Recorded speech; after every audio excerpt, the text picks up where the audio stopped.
नीति विज्ञान अध्याय 4 सत्ता के वैकल्पिक केंद्र को पढ़ेंगे। इसके पहले बच्चों आपको बताते हैं कि कोरोना महामारी के कारण हमारे कोर्स को कुछ कम किया गया है, जिसमें अध्याय 3 समकालीन विश्व में अमेरिकी वर्चस्व को कम किया गया है। इसलिए अध्याय 3 को छोड़कर हम पढ़ते हैं आज अध्याय 4 सत्ता के वैकल्पिक केंद्र। आइए देखते हैं इसका परिचय। सन 1990 के दशक के शुरू में विश्व राजनीति में दो ध्रुवीय व्यवस्था के टूटने के बाद यह स्पष्ट हो गया कि राजनीतिक और आर्थिक सत्ता के वैकल्पिक केंद्र कुछ हद तक अमेरिका के प्रभुत्व में सीमित करेंगे। यूरोप में यूरोपीय संघ और एशिया के दक्षिण पूर्व एशियाई राष्ट्रों का संगठन का उदय हुआ, एक शक्तिशाली दमदार रूप में। यूरोपीय संघ और आसियान देशों ने ही अपने अपने इलाके में चलने वाली ऐतिहासिक जो दुश्मनी थी और कमजोरियों का क्षेत्रीय स्तर पर समाधान ढूंढा। साथ ही इन्होंने अपने अपने क्षेत्रों में अधिक शांतिपूर्ण और सहकारी क्षेत्रीय व्यवस्था विकसित करने तथा इस क्षेत्र के देशों की अर्थव्यवस्थाओं का समूह बनाने की दिशा में भी एक महत्वपूर्ण कार्य किया। चीन के आर्थिक उभार ने विश्व राजनीति पर काफ़ी नाटकीय ढंग से प्रभाव डाला। इस अध्याय में हम सत्ता के उभरते हुए कुछ वैकल्पिक केंद्रों पर नज़र डालेंगे और यह देखने की कोशिश करेंगे कि भविष्य में उनकी क्या भूमिका हो सकती है। जैसे अभी बताया कि चीन में एक शक्तिशाली देश उभर कर आ रहा था। देखिए सामने ये आपकी पिक्चर है। सन 1978 के दिसंबर में ओपन डोर की नीति चलाई गई थी। इसके बाद से चीन में अद्भुत प्रगति की और अपने आने वाले सालों में एक बड़ी आर्थिक ताकत के रूप में उभरा। ये तस्वीरें चीन के विकास को तेजी से बदलती हुई प्रतीत हो रही हैं। आपके सामने ये देखें कि समाजवादी रास्ते ही सबसे व्यापक रास्ता है। दूसरी तस्वीर जो चीन की नई आर्थिक स्थिति का, आर्थिक शक्ति का प्रतीक है। अब देखते हैं यूरोपीय संघ। जब दूसरा विश्व युद्ध समाप्त हुआ तब यूरोप के अनेक नेता यूरोप के सवालों को लेकर परेशान रहे। क्या यूरोप को अपनी पुरानी दुश्मनी को फिर से शुरू करना चाहिए या अंतर्राष्ट्रीय संबंधों में सकारात्मक योगदान करने वाले सिद्धांतों और संस्थाओं के आधार पर उसे अपने संबंधों को नए सिरे से बनाना चाहिए। इसके बाद दूसरे विश्व युद्ध में उन अनेक मान्यताओं और व्यवस्थाओं को नष्ट कर दिया जिसके आधार पर यूरोपीय देशों के आपसी संबंध बने थे।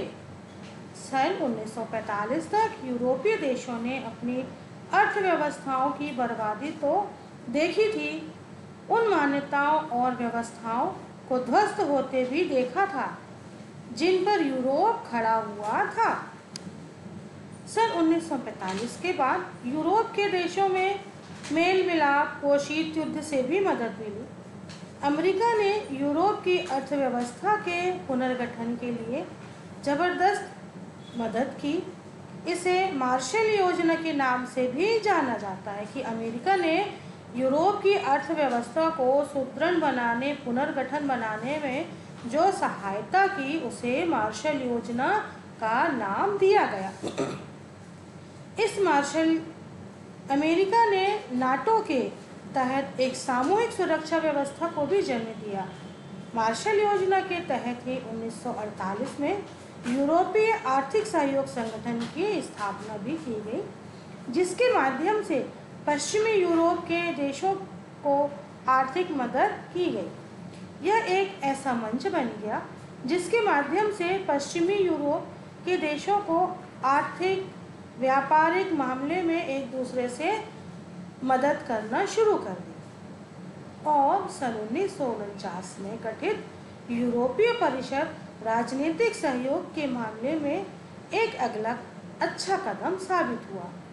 यूरोप के पूंजीवादी देशों की अर्थव्यवस्था के आपसी एकीकरण की प्रक्रिया चरणबद्ध क्रम से आगे बढ़ी और इसके परिणाम स्वरूप 1957 में यूरोपियन इकोनॉमिक कम्युनिटी का गठन हुआ।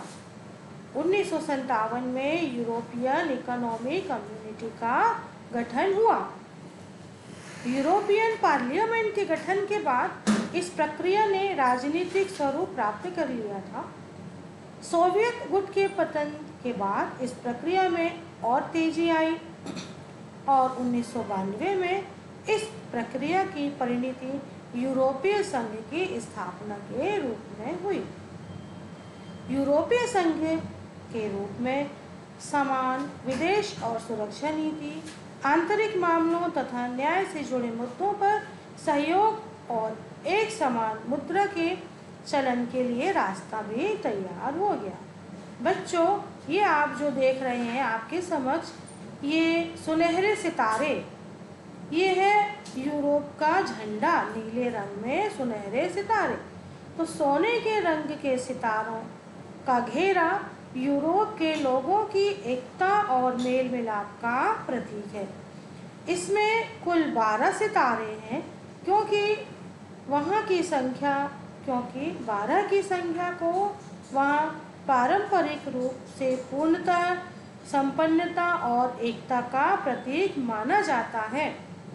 तो ये है यूरोपीय संघ का झंडा।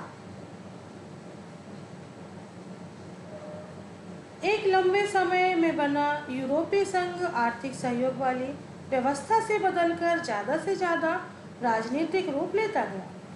जब यूरोपीय संघ स्वयं काफ़ी हद तक एक विशाल राष्ट्र राज्य की तरह ही काम करने लगा, तब यूरोपीय संघ का एक संविधान बनाने की कोशिश तो असफल हो गई, लेकिन इसका अपना झंडा, राष्ट्रगान, स्थापना दिवस और अपनी मुद्रा है। अन्य देशों से संबंधों के मामले में इसने काफ़ी हद तक साझी विदेश और सुरक्षा नीति भी बना ली थी। नए देशों को शामिल करते हुए यूरोपीय संघ ने सहयोग के दायरे में विस्तार की कोशिश की। नए सदस्य मुख्यतः भूतपूर्व सोवियत खेमे के थे। यह प्रक्रिया आसान नहीं रही। अनेक देशों के लोग इस बात को लेकर कुछ खास उत्साहित नहीं थे कि जो ताकत उनके देश की सरकार को हासिल थी, अब वह यूरोपीय संघ को दे दी जाएगी। यूरोपीय संघ में कुछ देशों को शामिल करने के सवाल पर भी असहमति लोगों ने जाहिर करी। यूरोपीय संघ का आर्थिक, राजनीतिक, कूटनीतिक तथा सैनिक प्रभाव बहुत अधिक जबरदस्त था। 2016 में यह दुनिया की दूसरी सबसे बड़ी अर्थव्यवस्था थी और इसका घरेलू उत्पादन लगभग 17,000 अरब डॉलर से भी ज़्यादा था, जो अमेरिका के लगभग है। इसकी मुद्रा यूरो अमेरिकी डॉलर के प्रभुत्व के लिए खतरा बन सकती थी।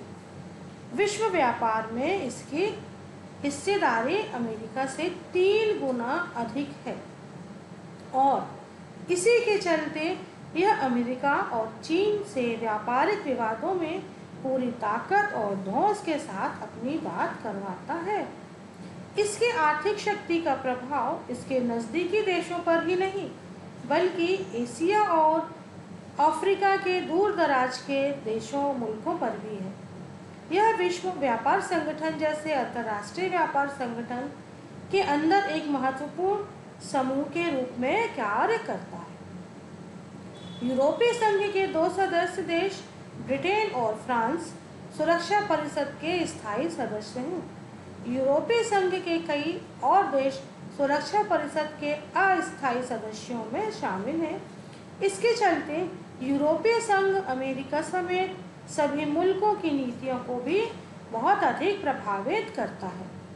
ईरान के परमाणु कार्यक्रम से संबंधित अमेरिकी नीतियों को हाल ही के दिनों में प्रभावित करना इसका एक उदाहरण है।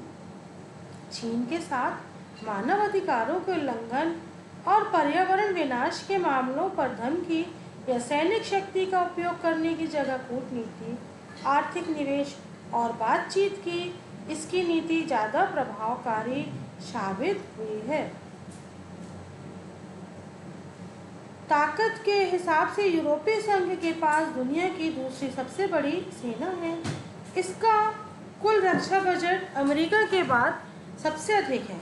यूरोपीय संघ के दो देशों ब्रिटेन और फ्रांस के पास परमाणु हथियार है और अनुमान है कि इनके जखीरे में करीब 550 परमाणु हथियार हैं।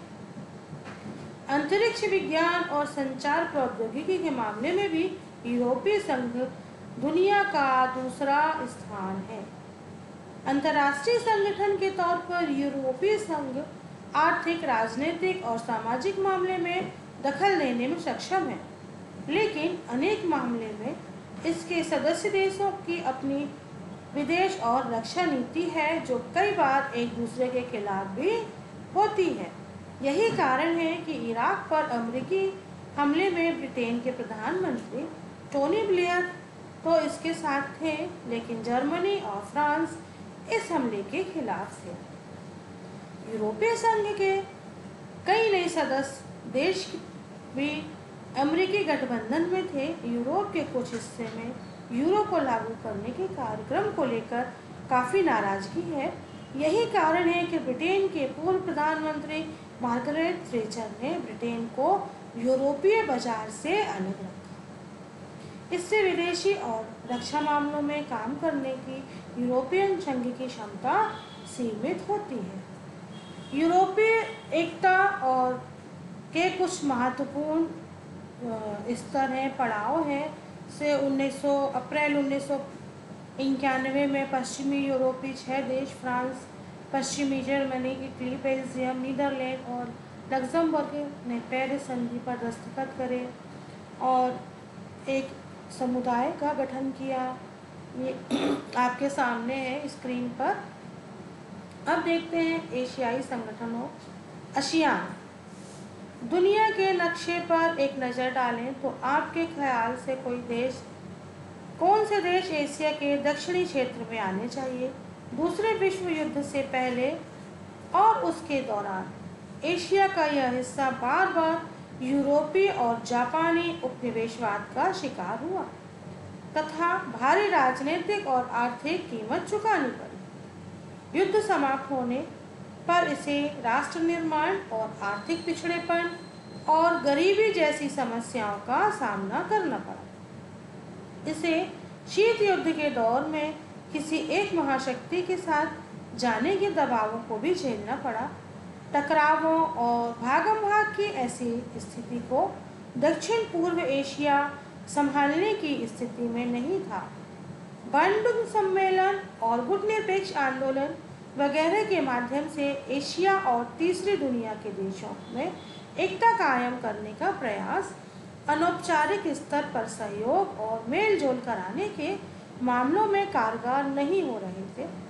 इसी के चलते दक्षिण एशियाई देशों ने दक्षिण पूर्व एशियाई संगठन आसियान बनाकर एक वैकल्पिक पहल की। ये आसियान का झंडा है जो आसियान का एक प्रतीक चिन्ह है। इस प्रतीक चिन्ह में धान की 10 बालियां हैं जो दक्षिण पूर्व एशिया के 10 देशों की ओर इंगित करती हैं जो आपस में मित्रता और एकता के धागे से बंधे हैं। और ये जो व्रत है, ये सर्कल है, ये गोला है, यह आसियान की एकता का प्रतीक है। सन 1967 में इस क्षेत्र के 5 देशों ने बैंकॉक घोषणा पत्र पर हस्ताक्षर करके आसियान की स्थापना की। तो 1967 में 5 देशों ने बैंकॉक घोषणा पत्र पर हस्ताक्षर करके आसियान की स्थापना की। ये 5 देश थे इंडोनेशिया, मलेशिया, फिलीपींस, सिंगापुर और थाईलैंड। आसियान का उद्देश्य मुख्य रूप से आर्थिक विकास को तेज करना और उसके माध्यम से सामाजिक और सांस्कृतिक विकास हासिल करना था। कानून के शासन और संयुक्त राष्ट्र के कायदों पर आधारित क्षेत्रीय शांति और स्थायित्व को बढ़ावा देना भी इसका उद्देश्य था। बाद के वर्षों में Brunei, Darussalam, Vietnam, Laos, Myanmar और कंबोडिया भी आसियान में शामिल हो गए तथा इसकी सदस्य संख्या 10 हो गई। यूरोपीय संघ की तरह इसने खुद को अधिराष्ट्रीय संगठन बनाने या उसकी तरह अन्य व्यवस्थाओं को अपने हाथ में लेने का लक्ष्य नहीं रखा। अनौपचारिक टकराव सहित और सहयोगात्मक मेल मिलाप का नया उदाहरण पेश करके आसियान ने काफ़ी यश कमाया और इसको आसियान शैली ही कहा जाने लगा। आसियान के कामकाज में राष्ट्रीय सार्वभौमिकता का सम्मान करना बहुत ही महत्वपूर्ण है। दुनिया में सबसे तेज रफ्तार से आर्थिक तरक्की करने वाले सदस्य राष्ट्रों के समूह आसियान ने अब तक अपने उद्देश्यों को आर्थिक और सामाजिक दायरे से ज़्यादा व्यापक बनाया है। सन 2003 में आसियान ने आसियान सुरक्षा समुदाय, आसियान आर्थिक समुदाय और आसियान सामाजिक सांस्कृतिक समुदाय नामक 3 स्तंभों के आधार पर आसियान समुदाय बनाने की दिशा में कदम उठाए, जो कुछ हद तक यूरोपीय संघ से मिलता जुलता था। कौन कौन से 3 स्तंभ में? आसियान सुरक्षा समुदाय, आसियान आर्थिक समुदाय और आसियान सामाजिक और सांस्कृतिक समुदाय। ये सन 2003 में इन समुदाय को बनाया गया। आर्थिक समुदाय, आर्थिक सुरक्षा समुदाय क्षेत्रीय विवादों को सैनिक टकराव तक न ले जाने की सहमति पर आधारित है। वर्ष 2003 तक आसियान के सदस्य देशों ने कई समझौते किए, जिनके द्वारा हर सदस्य ने शांति, निष्पक्षता, सहयोग और हस्तक्षेप को बढ़ावा देने और राष्ट्रों के आपसी अंतर तक संप्रभुता के अधिकारों का सम्मान करने पर अपनी वचनबद्धता जाहिर करी। आसियान के देशों की सुरक्षा और विदेश नीतियों का तालमेल बनाने के लिए 1994 में आसियान क्षेत्रीय मंच की स्थापना करी गई। आसियान क्षेत्रीय मंच ARF की स्थापना 1994 में करी गई। बुनियादी रूप से आसियान एक आर्थिक संगठन था और वह ऐसा ही बना रहा। आसियान क्षेत्र की कुल अर्थव्यवस्था अमेरिकी, यूरोपीय संघ और जापान की तुलना में काफ़ी छोटी है, पर इसका विकास इन सब को अधिक तेजी से हो रहा है। इसके चलते इस क्षेत्र में और इससे बाहर इसके प्रभावों में तेजी से वृद्धि हो रही है। आसियान आर्थिक समुदाय का उद्देश्य आसियान देशों के साझा बाजार और उत्पादन आधार तैयार करना था, इस इलाके के सामाजिक और आर्थिक विकास में मदद करना। यह संगठन इस क्षेत्र के देशों के आर्थिक विवादों को निपटाने के लिए बनी मौजूदा व्यवस्था को भी सुधारना चाहेगा। आसियान की मौजूदा आर्थिक स्थिति खास तौर से भारत और चीन जैसे तेजी से विकसित होने वाले एशियाई देशों के साथ व्यापार और निवेश के मामलों में उसकी प्रासंगिकता ने इसे और भी अधिक आकर्षक बना दिया है। शुरुआती वर्षों में भारतीय विदेश नीति ने आसियान पर ज़्यादा ध्यान नहीं दिया, लेकिन हाल के वर्षों में भारत ने अपनी नीति सुधारने की कोशिश अवश्य की है। भारत ने 2 आसियान सदस्यों मलेशिया, सिंगापुर और थाईलैंड के साथ मुक्त व्यापार का समझौता भी किया। 2010 में आसियान भारत मुक्त व्यापार क्षेत्र व्यवस्था लागू हुई। 2010 में आसियान भारत मुक्त व्यापारिक क्षेत्र की व्यवस्था लागू हुई। आसियान की असली ताकत अपने सदस्य देशों, सहभागी सदस्यों और बाकी गैर क्षेत्रीय संगठनों के निरंतर संवाद और परामर्श करने की नीति में है। यह एशिया का एकमात्र ऐसा क्षेत्रीय संगठन है जो एशियाई देशों और विश्व शक्तियों को राजनीतिक और सुरक्षा मामलों पर चर्चा के लिए राजनीतिक मंच उपलब्ध कराता है। बच्चों, ये आपके सामने जो फोटो दिख रही है, यह है 25 जनवरी 1918। कब है? 25 जनवरी 1918 को नई दिल्ली में भारत और आसियान साझेदारी की रजत जयंती मनाने के लिए एक डाक टिकट जारी करते हुए आसियान नेताओं के साथ भारत के प्रधानमंत्री भारत और आसियान साझेदारी की रजत जयंती के उपलक्ष्य पर एक डाक टिकट जारी करी गई और यह कब करी गई? 25 जनवरी 1918 को। तो जब ये जारी करी गई तो इस फोटो में आसियान नेताओं के साथ भारत के प्रधानमंत्री भी हैं। आपको चित्र पर दिख रहे हैं प्रधानमंत्री श्री नरेंद्र मोदी जी।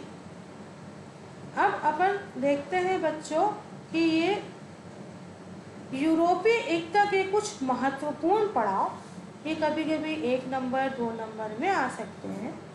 तो अप्रैल 1991 में पश्चिमी यूरोप के 6 देश फ्रांस, पश्चिम जर्मनी, इटली, बेल्जियम, नीदरलैंड और लग्जमबर्ग ने पेरिस संधि पर हस्ताक्षर करके यूरोपीय कोयला और इस्पात समुदाय का गठन किया। फिर मार्च 1957 में इन्हीं 6 देश फ्रांस, पश्चिम जर्मनी, इटली आदि देशों ने रोम की संधि के माध्यम से यूरोपीय आर्थिक समुदाय और यूरोपीय एटमी ऊर्जा समुदाय का गठन किया।